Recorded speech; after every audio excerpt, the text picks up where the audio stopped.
the past, let's say 2 years, I've been obsessed with this idea of singularities, primarily infinity and zero, and how they relate to each other.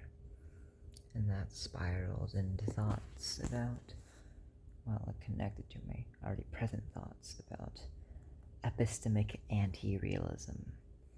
Epistemology being the study of knowledge, and anti-realism attached to that, just basically meaning that we cannot know things. That is epistemic anti-realism, that knowledge is in some way impossible. This connects to various ideas about, let's say, radical skepticism, and I need to find a stable place to put this camera, or I'm just going to be messing with it the entire time. Radical skepticism, and also, of course, the Kantian transcendental horizon. Of course, Kant was in some ways flawed, as many people have pointed out. And in this book, he posits the system of rather extreme epistemic humility, but also the strict divide between noumenon and phenomenon. And then he attempts to almost put a band-aid on the issue by analyzing the very ways in which information is mediated to us. So he almost makes it merely epistemological, that horizon, when in fact, if it is epistemological, we must not only doubt stuff like the existence of, say, trees or the external world entirely even, but even our conceptions of something being hidden to us, or noumena itself, or even our perception of logic, because, and at that point, if we're doubting logic, and of course logic cannot justify itself without circularity, how do we make any ground whatsoever? Our core process for developing an understanding, for engaging in conceptual engineering, has been taken away from us, because we can't even justify logic on a fundamental level. Of course, you can approach this with the attitude of coherentism. Say, fuck foundationalism. We don't need a some core proposition or belief or something to ground everything in. And I think that's valid. I mean, I also think pragmatic fictionalism is also valid. I think engaging in the world how you see. But I think it's asking a fundamentally different question. Pragmatism in general, that is. And with regards to coherentism, and just saying, oh, fuck foundationalism, who gives a fuck? I think it neglects the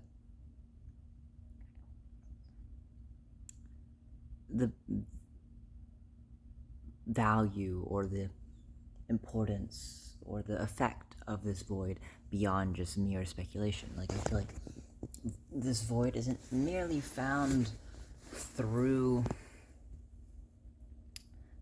asking the question why and why over and over again and watching everything unravel, but also simply through pushing reason to its limits in any given field.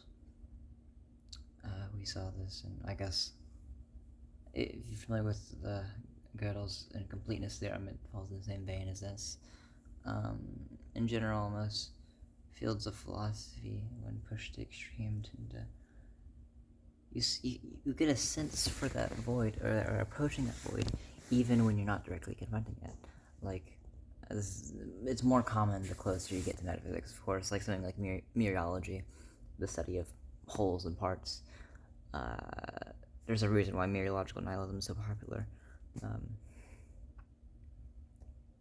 But no, I have no qualms against the project of conceptual engineering and seeing philosophy as a tool for like frameworks and cause that's how I approach it, in all honesty. Like, given that this idea certainty has been taken away from us, or should never be there in the first place, I can definitely get on board with viewing, or how I approach it even, is viewing things as just frameworks grounded in certain axioms and assumptions. And given that, you get certain conclusions that are internally coherent. And I like that. I like that a lot. But I think I still think there's something to acknowledging the void, to having it as almost like a groundwork. And it's interesting when you like think about ideas like Hegel's science of logic,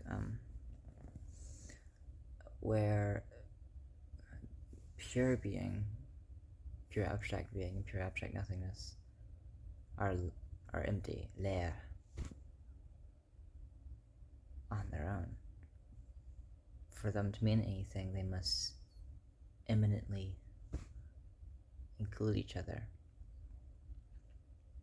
So, in this sense, there's no actual moment where being is not nothingness, right?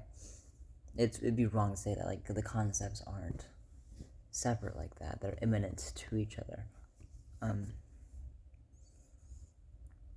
Sorry, I guess something like contact. And then they come together to form becoming, of course.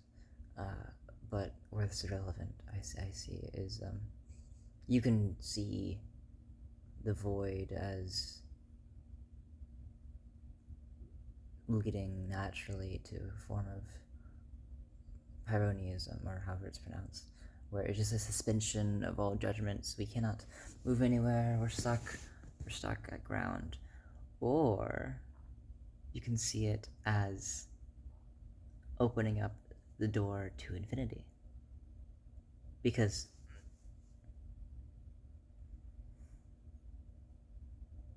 there's no reason not to. There's no rules guaranteed with it. Nothing is guaranteed within void, not even stasis. It's all equal. It collapses. It gives way to infinity. And following Hegel's logic, there's no point where void is purely void. Void is always already infinite. For that infinity includes nothingness. It includes actual pure suspension. So, I don't know, just some interesting ideas there, interesting conceptual movements going on.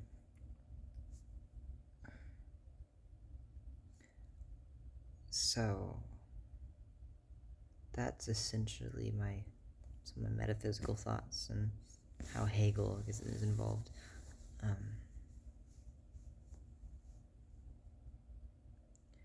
And I think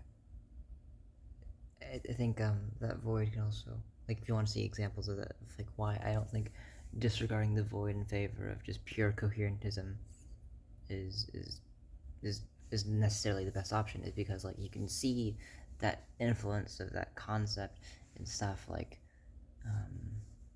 say, like, psychoanalysis. Like, obviously the example being Lacan's the elusive nothingness. I'm gonna cheat a bit. I'm gonna read from my notes.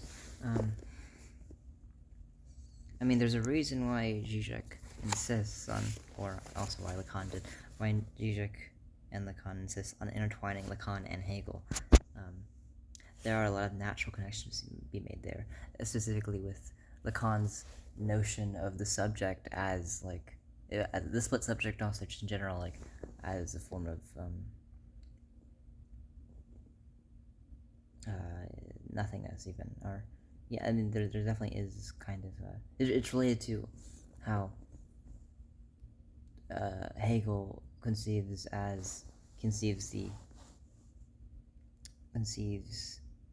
the subject as a self-relating negativity,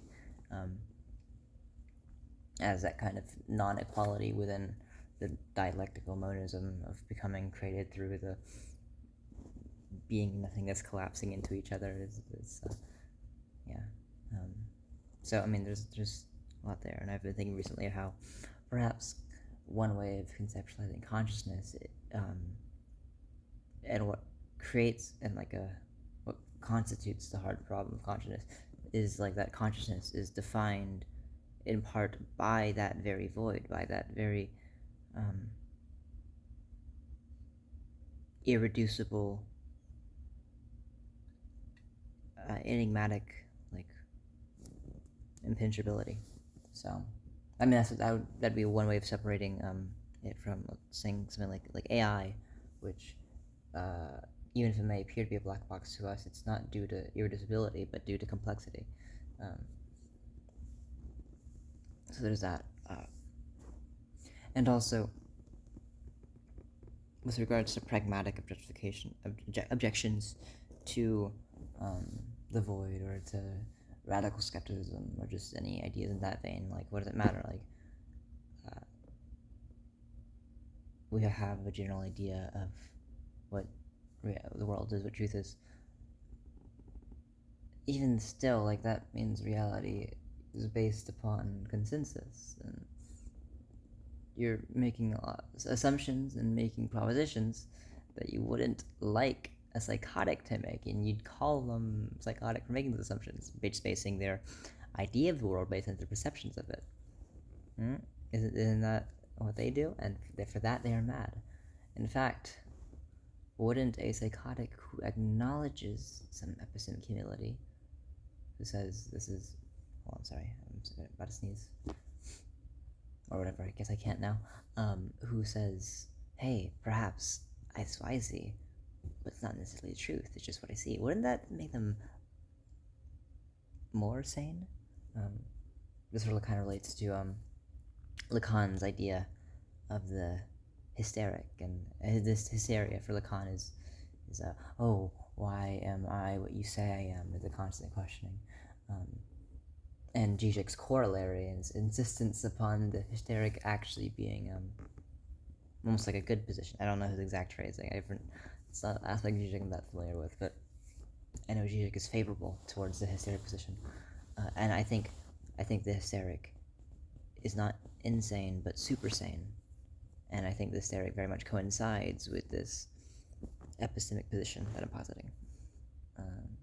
Which is funny, because I am actually psychotic. I have been diagnosed with psychosis, and I do see things, and so I'm aware of what it feels like to have multiple worlds, having the world of reason, based on what you can logically deduce, and based on what you know from consensus and your years of studying, etc., etc. You don't forget that world when you go into an episode, but you're exposed to a new one. And who am I to assign truth to either, given my inability to posit anything fundamentally? Metaphysically, there is no ground. There is no bedrock. Even the cogito is flawed, as many have pointed out.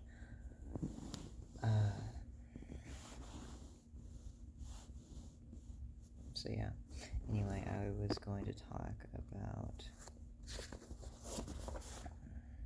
the real. If you're not familiar with Lacan, I haven't read Lacan, I've read Zizek, but I've gotten an idea of Lacan through that, and through YouTube and stuff. I'm going to butcher this, but Lacan essentially posited these three registers of social reality, which constituted how we experience the world and constitute social reality, and that being the imaginary, the symbolic, and the real. Language, for example, falls under the symbolic. That's about the rules of the world, what almost pretty kind of similar to Kant's categories of how what constitutes what mediates the transcendence horizon, how things reach us, but not exactly. It's A symbolic, if we're gonna take like the I'll use an example. I'll use a metaphor for like a computer. For a computer, we can say like the imaginary is like the user interface, like what you see. Um, but the symbolic would be no, this is fucked up already. I don't know. I'm not good. I'm not. I don't really understand Lacan that much. I understand Lacan to the extent where I can read about Lacan, especially read Zizek talk about Lacan, and follow along. But trying to reiterate the ideas for myself is extremely difficult. I can tell you the imaginary is formed in the mirror stage, and it involves identity, and the imaginary doesn't stem from like the idea of like imagination, but rather image. And the mirror stage is actually, you can get a lot of what I find profound about Lacan through that. It's basically the stage, is a, I don't think he posits it as like an actual stage, more of like a, kind of similar to how like Hegel doesn't posit the master-slave dialectic as an actual event, but rather like a necessary like thing that must does not necessarily occur, but like is almost always occurring. It's something that constitutes a reality regardless of like its actual like historical position or historical validity. Like there isn't, it doesn't refer to like the first match and the first slave. Like it's not, it's like that. Similarly, the mirror stage is not necessarily like, oh, when you see a mirror, this is what happens for the first time. It's rather, mirror stage is metaphor. So like baby sees self in mirror and realizes, oh shit, I'm an object outside of myself. And because the subject, that's a void. That's like, there's nothing there. More, there is something there, but it's like a creative nothing. Positively charged nothingness. But we get this, we develop in our integration to the imaginary through the mirror stage, we develop, there's a word for like apperception or something, where like we develop us not only as subject but as object. So if we take the sentence such as like, I love myself, we have I, the subject, experiencing thing, love of some verb, experience something, towards myself. We show up 2 times in that sentence. One time as subject, the other time as object. I, subject, love, myself, the object. And like that could be like, myself is like my self-image, and like, so like we can't have an opinion towards the subject because the subject is really nothing, but we develop ourselves as object. So I might have a positive perception of myself, so I can say I love myself, or negative, I hate myself. But for us, but that you see the difference there between us as subject and us as object, and that the difference is created through the mirror stage. For Lacan, the subject is split, whatever that means. I have an intuitive grasp of all these ideas, but it's still very impressionistic, and I hope I can convey some impression unto you, despite the fact that I feel underqualified to actually teach these ideas. I hope I can at least lay the impression of a building block, so we can dance and move forward together.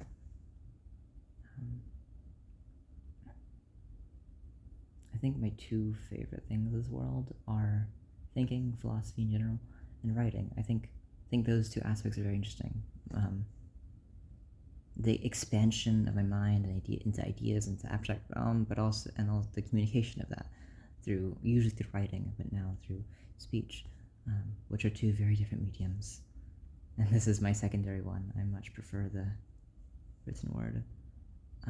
However, it's good to practice this one, because every medium that we humans have is a different form of thinking. As Freud said, dreaming is the type of thinking we do when we're asleep. Speech is a very different type of thinking than just brainy thoughts just in your head. That's the basis of talk therapy. It activates different parts of the brain, speaking as opposed to just thinking in your head. therapists often just parrot back what the patient said in a question, so they'll keep on talking. They keep on talking, and they solve their own problems, because every type of thinking yields different benefits. Turns out speaking has that effect. So just talking about your problems out loud, talking about something out loud, can often solve something you previously thought was elusive. It is very late, if you can't tell. I'm making this, not sure why. I think I have thoughts and I want the world to bear witness.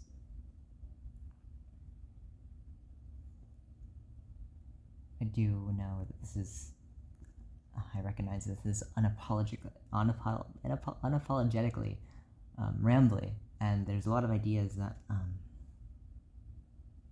not picking up on, that I'm kind of leaving to the wind, but I'm thinking this as throwing strands of yarn out to you, whoever may be watching this, and maybe you will weave them into a rich tapestry.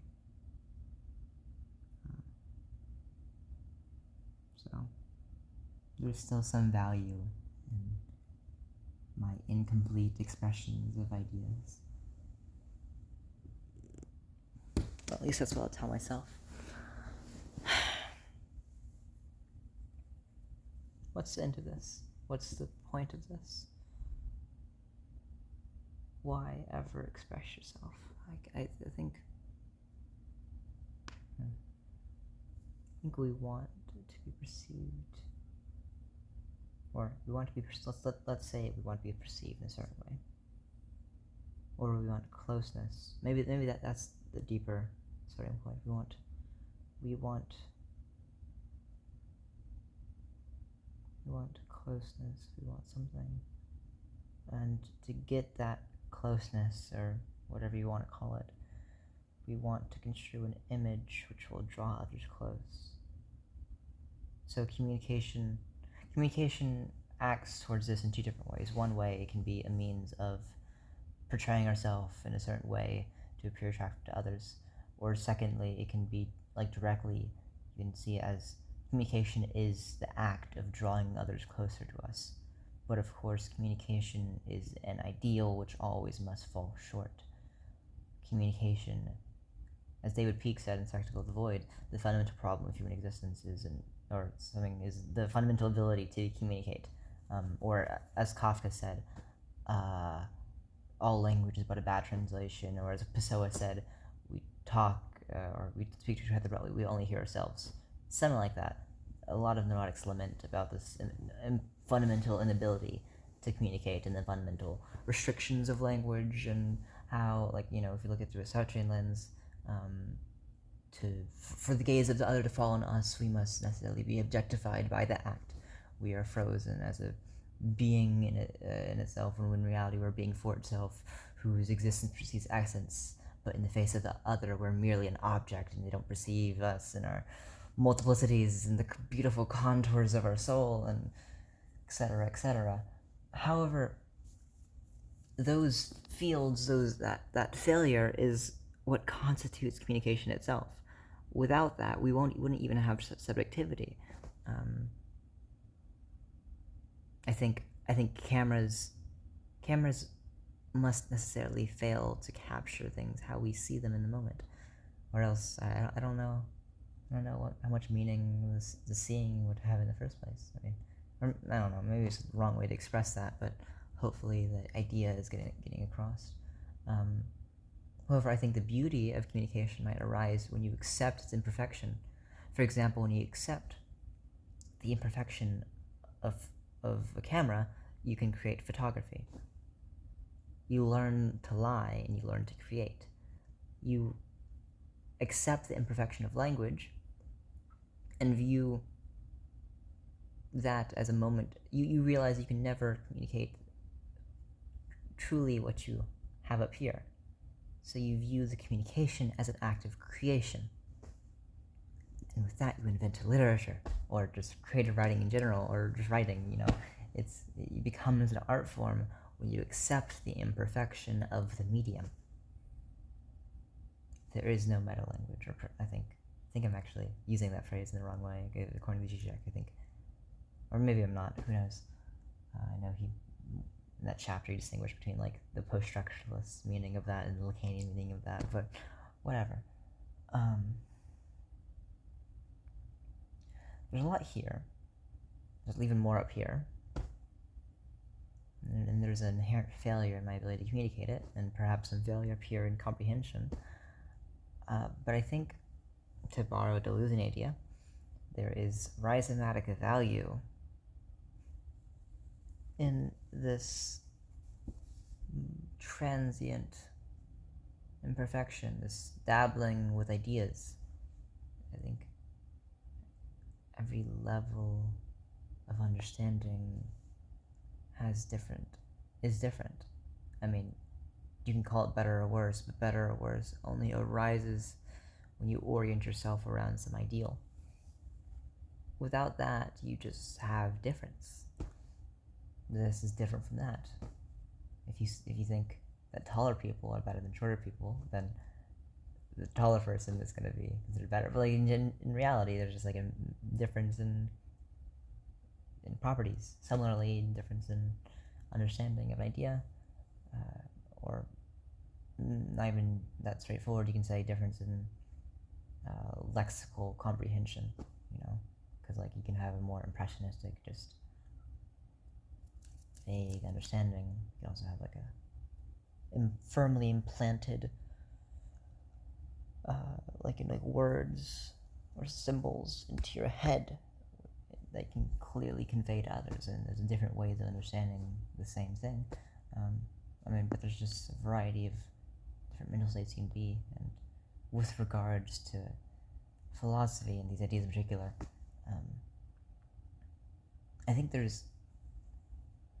if we take our current state as an imperfect iteration of a future one, but a perfect iteration of itself, if we take this moment of transit, this constant failure to truly understand as something valuable in itself, we might stumble across something beautiful. And in our muddy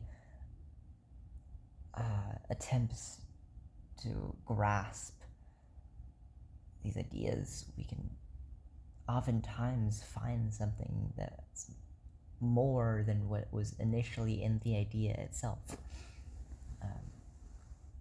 There is value to be had regardless of where you stand, where you are.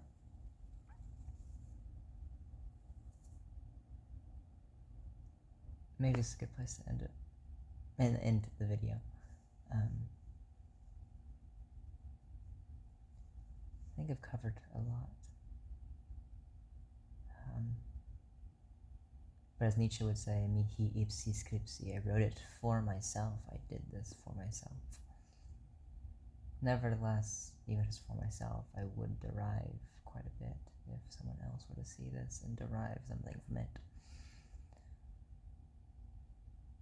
But with that, almost things come to end, and this is this video's ending place. Alright. Tschüss.